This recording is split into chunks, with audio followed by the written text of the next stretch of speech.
इस बीच बीजेपी नेता अरुण जेटली का बयान आया है। अरुण जेटली को अभी भी आम आदमी पार्टी पर शक है। जेटली ने आप पर आरोप लगाया है कि असंभव वादे करने के बाद आम आदमी पार्टी अब सत्ता में आने से बच रही है, क्योंकि उसे मालूम है कि असंभव वादों को संभव करना मुश्किल है। जेटली ने यह भी सुझाव दिया है कि कांग्रेस को आम आदमी पार्टी को समर्थन करना चाहिए। तो आरोप लगा रहे हैं अरुण जेटली और कह रहे हैं कि आम आदमी पार्टी अब अपने वादे पूरे करने से डर रही है। उन्होंने कहा है कि अभी ये कहा नहीं जा सकता कि आप स्थायी है या क्षणिक लहर है, आप अपरंपरागत पार्टी है। इसने निराशावाद के माहौल को भुनाने की कोशिश की है, ये कहना है अरुण जेटली बीजेपी के नेता। बीजेपी दिल्ली में जो सरकार बनाने हैं उस पर जेटली का यह बयान आया है। उन्होंने आगे कहा है कि इसने वास्तविकता से परे वादे किए, अब जिम्मेदारी लेनी नहीं चाहती। अपनी नीतियां और वादे इसके लिए डरावना हो गया है। यानी कि जो वादे किए थे आम आदमी पार्टी ने, ये कह रहे हैं अरुण जेटली कि वो वादे जो हैं वो नहीं निभा सकती, उससे डर रही है, इसलिए सरकार नहीं बना रही। सरकार बनाने के लिए कांग्रेस को आपको बाहर से समर्थन देना चाहिए। आपकी नीति है कि अमल में असंभव वादों को संभव करने से अच्छा है सत्ता से बाहर रहो। वहीं यूपीए के सहयोगी शरद पवार ने चुनाव के नतीजों के बाद कांग्रेस के कमजोर नेतृत्व पर हमला बोला है। पवार ने आम आदमी पार्टी के बारे में कहा है कि आप जरूर सरकार बनाए, तभी तो आलू प्याज बिजली पर पोल खुलेगी। आपको बता दें कि केजरीवाल ने महंगे प्याज को लेकर सरकार को खूब कोसा था।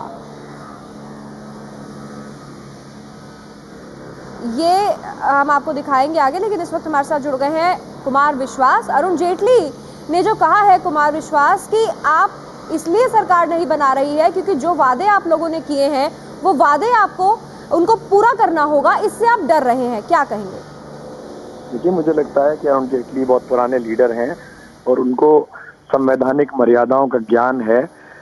भारतीय जनता पार्टी को सबसे बड़ी पार्टी दिल्ली के मतदाताओं ने बनाया है, 3 सीट अधिक दी है उनको और दशमलव में कुछ प्रतिशत मतदान ज्यादा किया है। जहां तक मुझे स्मरण है, ये वही अरुण जेटली हैं जो चुनाव से 6 दिन पहले सार्वजनिक रूप से ये कह रहे थे कि अगर 1 सीट भी आ गई आम आदमियों की तो मैं बहुत आश्चर्य करूंगा कि 1 सीट कैसे आ गई। तो उन्हें भारतीय मतदाताओं के मानसिकता पर आश्चर्य भी और क्षोभ भी निश्चित रूप से होगा। तो इस तरह के बयान से कोई फायदा हासिल नहीं उन्हें होने वाला है।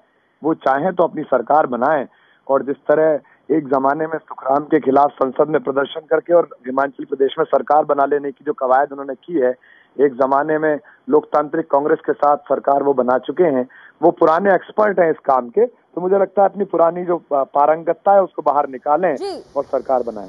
कुमार विश्वास, उन्होंने एक और बात कही है कि कांग्रेस को आम आदमी पार्टी के साथ मिल जाना चाहिए, इस पर क्या कहेंगे आप? देखिए, ये उन्होंने पहले से कोशिश की और कांग्रेस ने कोशिश की कि हम बीजेपी की बी टीम है। ये दोनों पार्टियां ये नहीं समझ रही हैं कि खेल का मैदान अब घास से एस्ट्रोटर्फ पर आ गया है। ये दोनों ये नहीं समझ रही हैं कि भारत में आंदोलन इंडिया अगेंस्ट कांग्रेस नहीं है, भारत में आंदोलन इंडिया अगेंस्ट करप्शन है और उस करप्शन का आंदोलन है जो भारतीय जनता पार्टी शासित एमसीडी में 12 करोड़ रुपए की वेबसाइट बनाई जाती है। ये उसका करप्शन है जिसमें कॉमनवेल्थ में अध्यक्ष कलमाडी होते हैं और उपाध्यक्ष विजय कुमार मल्होत्रा भाजपा के होते हैं। ये जो संयुक्त गठबंधन के नाम पर जो ठगबंधन ये दोनों पार्टियां करती रही हैं, इसके खिलाफ जनादेश है।